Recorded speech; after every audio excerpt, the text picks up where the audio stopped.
बिस्मिल्लाहिर्रहमानिर्रहीम। अस्सलाम वालेकुम नाजरीन, इस वक्त मुल्क में दोबारा से एक बार फिर गिरफ्तारियों का अमल शुरू होने वाला है, एहतसाब का अमल शुरू होने वाला है। और इसकी लपेट में कौन कौन आ रहा है, इस पर मजीद डिस्कस करने से पहले अगर आपने अभी तक हमारा चैनल सच टीवी उर्दू सब्सक्राइब नहीं किया तो इसे अभी सब्सक्राइब करें और बेल आइकन पर क्लिक करें ताकि हमारी आने वाली तमाम वीडियोस आपको वक्त पे मिल सकें। कल एहतसाब अदालत ने एहसन इकबाल को नारेवाल स्पोर्ट्स सिटी कम्प्लेक्स केस में गिरफ्तार कर लिया है। इसके अलावा मुस्लिम लीग नून के एक और रहनुमा को गिरफ्तार करने वाले हैं, उनको भी बुलाया है, उनकी बीवी बच्चों समेत बुलाया है। और सुनने में यह आ रहा है कि वो नहीं जाएंगे बल्कि वो या तो मुल्क से निकल चुके होंगे अभी तक या निकलने वाले हैं, क्योंकि उनके पास किसी सवाल का जवाब नहीं है।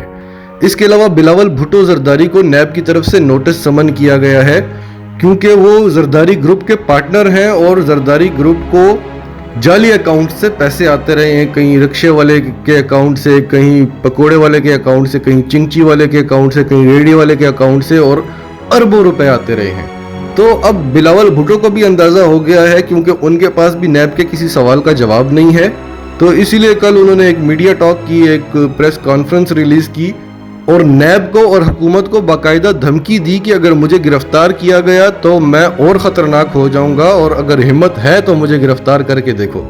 अब इसका मतलब क्या है? पहले तो ये धमकियां देंगे फौज को बदनाम करने की, इदारों को बदनाम करने की, उसके अलावा ये इलाकाई लसानी सियासत पे आ जाएंगे। कोई सिंध कार्ड खेलता है, कोई बलोच कार्ड खेलता है, कोई पख्तून कार्ड खेलता है, और आवाम की हमदर्दियाँ ये ले लेते हैं।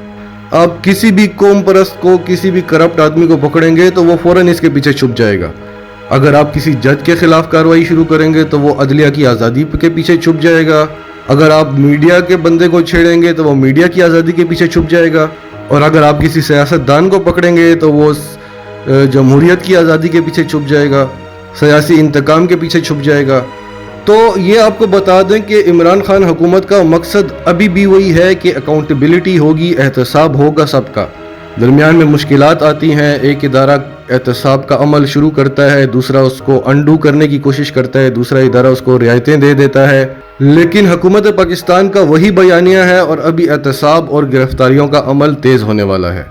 इसके अलावा काफ़ी चीज़ें सामने आ रही हैं, खुल के आ रही हैं कि ये क्या प्लानिंग थी हुकूमत और फ़ौज को लड़ाने की, फ़ौज और अदलिया को लड़ाने की, अदलिया और फ़ौज को लड़ाने की, अदलिया और हुकूमत को लड़ाने की। इसमें हमारे मुल्क के करप्ट सियासतदानों के नाम भी सामने आ रहे हैं, इसमें हमारे मुल्क के जो दुश्मन ममालिक हैं उनके नाम भी सामने आ रहे हैं। इसके अलावा आज चीफ जस्टिस गुलजार ने अपना पहला मुकदमा सुना और उन्होंने बरमला कहा कि वो एग्जेक्टिव के मामलात में मुदाखलत नहीं करेंगे, इंतज़ामिया का अपना काम है, वो अपना काम करेगी, अदलिया का अपना काम है, सिक्योरिटी फोर्सेस का अपना काम है, सब अपना अपना काम करेंगे।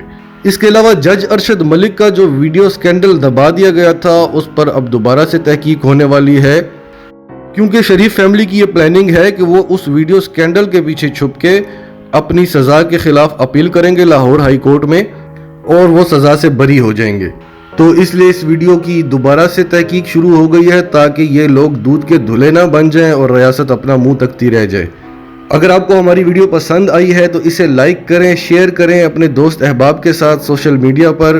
और अगर आप हमारे चैनल पर नए हैं तो अभी सच टीवी उर्दू को सब्सक्राइब करें, सच टीवी उर्दू फैमिली का हिस्सा बने, हमारे साथ जुड़े रहें और कमेंट्स में अपनी राय का इजहार ज़रूर करें।